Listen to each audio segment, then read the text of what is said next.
little kitty eating the two big ones. Just to the back of him / her.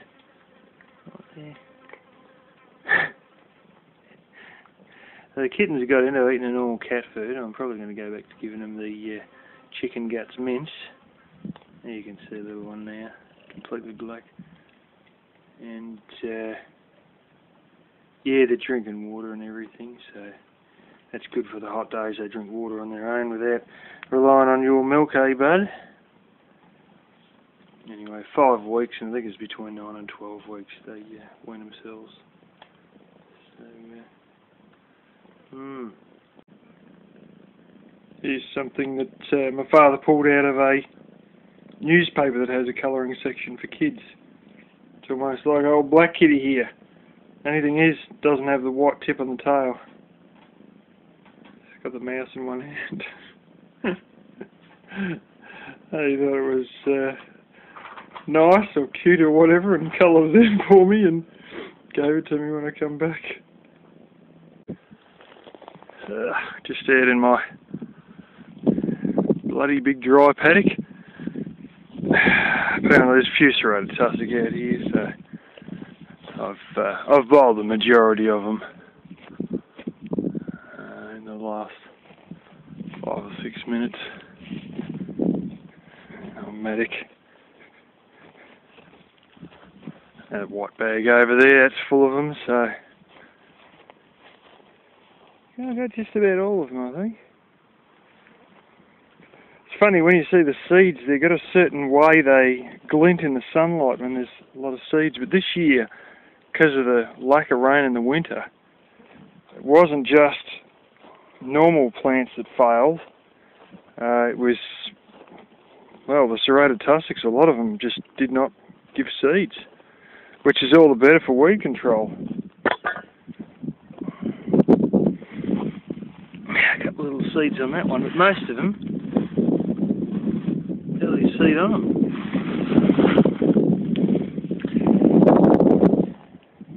Not always the best having sunglasses on to be able to see them either, but I think I got them all. So this is the big dam anyway. It's as dry as anything. You'll sort of notice all the reeds, there's like a line of reeds that sort of comes along, and there's a whole bunch there. The water line will come up to where those reeds are, almost to where my track is. And over, I see this little hump over there, that's where the water flows off the road, and there's a great big patch. It's sort of, there's a slight dip there. All that patch, sort of you see the grass is longer. All that patch is like about an inch or so deep of water. It just slowly flows right down into all this. Then this fills up. But the overflow's over there, so it's actually got to get right out of the reeds before it hits the overflow. So you've got this massive area here that's like literally from, you know, an inch deep right through to when you get about here, it's about a foot deep, and then all of a sudden you go off the edge, and you can really feel the edge if you come off around here, because you're walking along and then all of a sudden the ground just drops away, and then bang. But this, generally speaking, even now, this should only just be starting to, there should be still a mud puddle in the bottom. This is the last part that goes dry, but this should still be mud now. We haven't had a good winter, so it's a fair bit of rock and what not in the bottom here. He tried to dig further over here, and like there's just a hell of a lot of rock in this area here. He just gave up because there's so much rock in this patch. Dug out a chunk here, and so it's sort of like a dip, bunch of rocks, and then goes back deep again. But, and a lot of the dirt was poured up on the top of here to build up the bank, but it's got a bit of a leak somewhere in here. There might be where all these rocks are, and it sort of trickles out the back, and you have a bit of green grass down the back of this bank. So to dig this out deeper, you'd need to work out what's going on with a leak or whatever, because if you dug this out twice as deep again, the dam bank wall would probably not be able to hold the leak, and it would sort of cause a crack and cause the wall to fail eventually. Possibly, you know, it could just be slowly filtering through these rocks. But anyway, generally speaking, this is pretty flaming good, and usually holds enough water in the winter that it starts to go out there and go down the overflow to the point that I could pump out of this, and hopefully this winter, all things going good, we should have, as we have had many other years, basically like a flood. And I've got to go and buy, when I get a job, blah blah, I've got to go and buy some IBCs that I can get on the cheap, $50 to $60 each. I think that might be about $60 now, from a chicken joint that basically, they're battery hen place that only tries and sells them to their own employees, and as a result, they don't advertise, and they build them up, and I know they sell them because I work there casual, just doing like basically contract labour for only a couple of weeks, and yeah, so I intend to get a whole bunch of those and sit them all here. I'm probably talking more than a dozen, sort of thing. It might be, I don't know, we'll see how we go. I want at least a dozen, if not 15 or so, and sit them here. Get that Briggs & Stratton, which is another thing I've got to do, is work out what model it is and order a new carburetor, fit the carburetor on, and then it'll be very easy just to set up water pump here. And then basically much like I have in my laundry, you've got a big blooming, like a giant garden hose, 1-inch garden hose, and just go fill them all up. And it just goes from solid hose back to garden hose, and then you can fill the IBCs with it running. And if we get into flood status, as long as I can get down here with a little jerry can, which I can sort of park near the power lines there and walk across, then yeah, we'll be able to basically, sorry about all the wind, yeah, pump out of it as it's flooding to stop it flooding over, and then fill up, you know, with 12, 15 IBCs. And this is probably the area I'm going to fence off to be able to grow perpetual spinach. But yeah, it'd be a good idea just to at least set up the pump and store the water, you know, initially, before we necessarily grow anything. Who knows what that is? It's a lathe tool of some sort. So, you know, bringing up and scraping away at something. I believe so. I'm pretty certain it is, because I've seen stuff like this for sale new. It's much the same with a tungsten chunk in the front like that. There's something else. Oh, I thought it was a plaque. I've worked out what it is. It's a flippin' lead battery plate. That's what the squares are. There's the old style water tank, like rivets. Old school, 1800 style.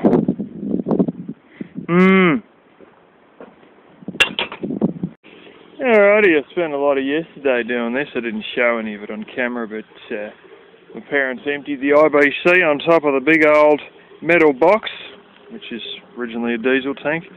I went down here to find they've been quite happy about watering the grapevines, down to 75 gallons it looks. Still a bit in here. Going to need to top this up, but I've got to transfer what I can out of this into this one. So, yeah, she's a hillbilly improvisation yet again. This pipe's sort of bent, stiff in a certain way, and if I stuck it in, it wouldn't even reach the water because of the way it's bent, so I had to sort of slip it down further, prop the lid that comes off this onto the pipe, which wasn't going to hold it, so I put a rock down to weigh it down. I couldn't quite get the solar panel on an angle steep enough, so I sort of nicked the lid off that one. Rock, bang. Rocks. It's the local building material. And the best improvisational material also. Anyway, she's heating up a bit already. It's only probably about 9:30 or whatever.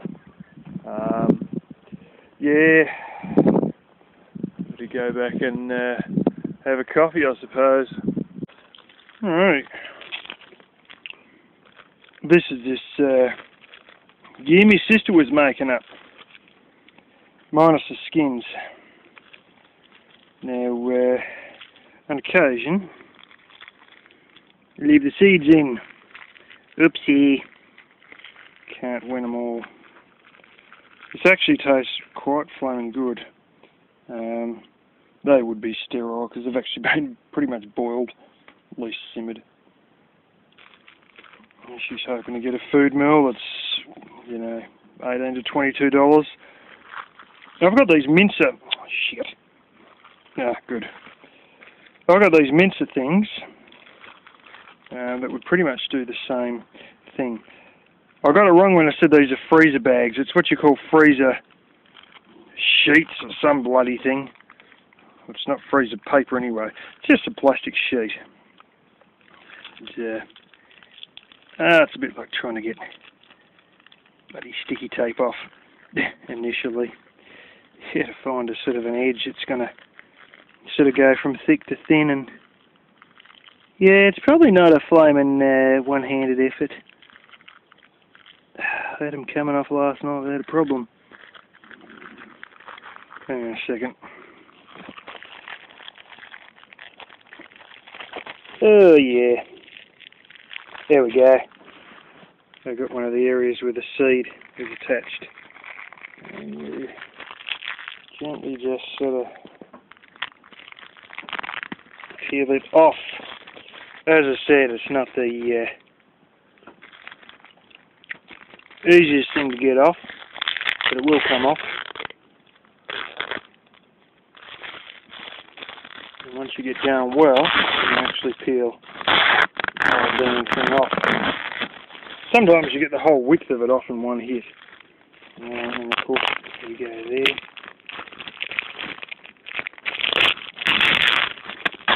Yeah, just sort of go right. You end up with a thin layer of stuff you can sort of scrunch it up in your hand or whatever. It's actually flaming good. A lot of mucking around. Biggest costs would be time of processing to get all the skins and the seeds out, and the flame and electricity you go through running the dehydrator. She was over here this morning. I showed her my dehydrated plums. There we go. Tunnel underneath it, and I can sort of get it out. Oh, there we go. Nice big sheet. Flaming good stuff, actually. It's better than what you expect. I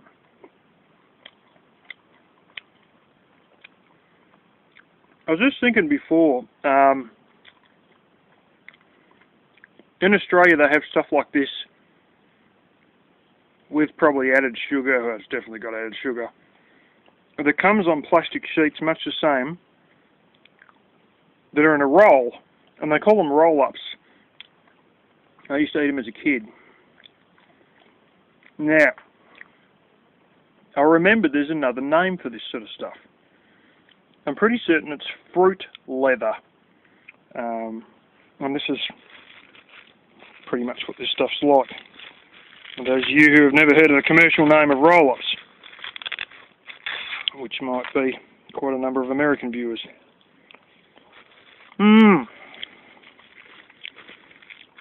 Anyway, I don't know if you guys remember the old mincers I've got. I'm going to get it. Come on, kitty.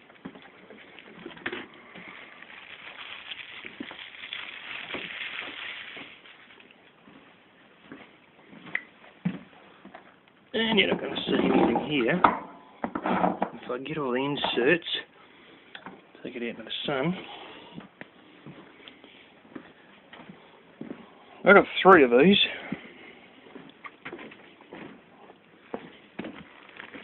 Made in England. This is probably, I bet, the second oldest one. My uncle had one, and I bought this one, and I bought another one that's, I was like way new. It's like white powder coating, as opposed to this sort of a chrome looking Anyway, these inserts, and you sort of take that wing nut off, put your insert in.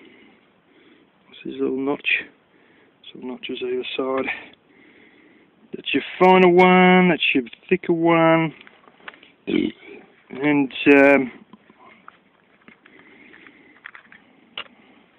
there's your table clamp. Might want to put a little piece of wood there so you don't punch a hole in the bottom of your table. I've got that out there, which you just seen, and bada bing. That there is basically your auger feed, like your corkscrew style auger feed. And I can probably take that off and get the handle off. But this allows you to clean it all. And that was all just castings basically. Somebody said an oopsie with some yellow paint there.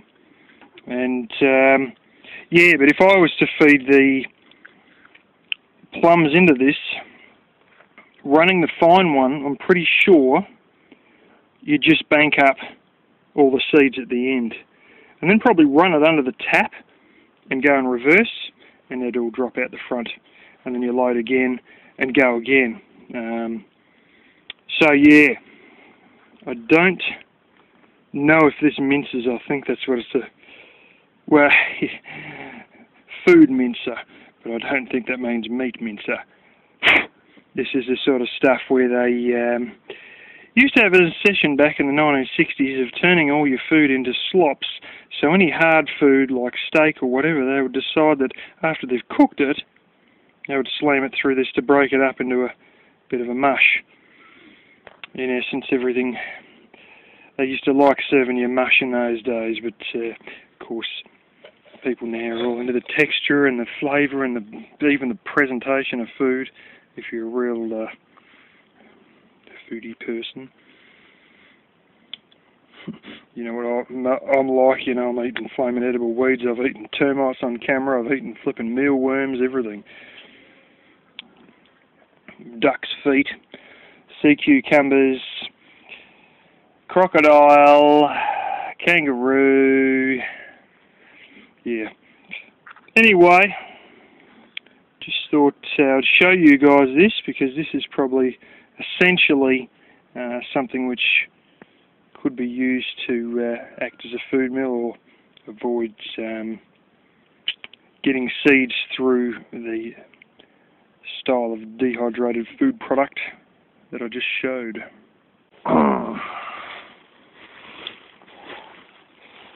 It's got a 2-stroke engine. I'm leaving it sit out here because it stinks of bloody stale fuel. This is actually off a whippersnipper I bought my mum years ago. Yeah. She doesn't really understand the concept of light and feed, or didn't back then anyway. And if it wasn't cutting, you just rev harder, as opposed to give it a tap and feed the line through a bit more. But anyway, I think she's got the idea now. I hope so. And they've now got a 4-stroke Honda one, which is bloody expensive and bloody good, and got an interchangeable brush cutter head and all that. So this is, yeah, dirty piece of crap. Then again, the amount of dust it blasted through, not surprising. But anyway, that there's another old heap of junk I'm hanging on to.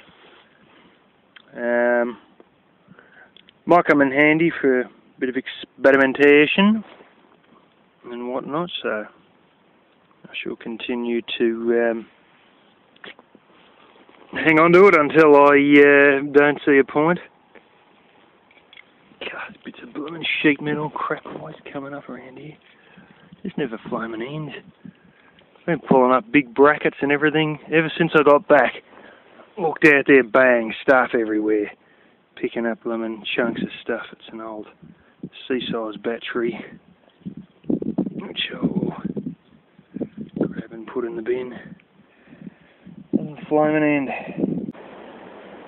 Just pulled this one out of the grass. I recognise this from when I was a kid. A lot of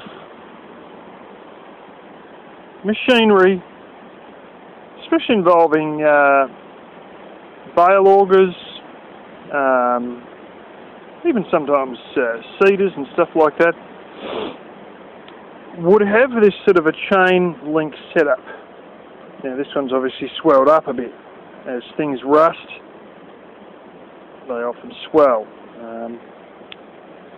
But yeah, it was on quite a lot of different things. I'm sure World of CSR will know exactly what it's called or where it's from or where it originated, but it's quite common in a lot of the older machinery. And it's just sort of they sort of have one chain link and then it's just like a bit of sheet metal that's bent over and curls around the next, and so on and so forth with a whole lot of them. And yeah, you know, different things to feed out grain to sheep and all that sort of stuff. A lot of them, you know, especially if they're axle driven, they have this stuff here. I found a bit of this a while ago, but I didn't think to really film it, so I thought I'll show you this bit now that I've just pulled another hunk out. And yeah, it seems to, I've seen it a lot as a kid. From memory though, it actually tended to look smaller than this. But I don't know, maybe there's more than one size and I just saw a lot of one size.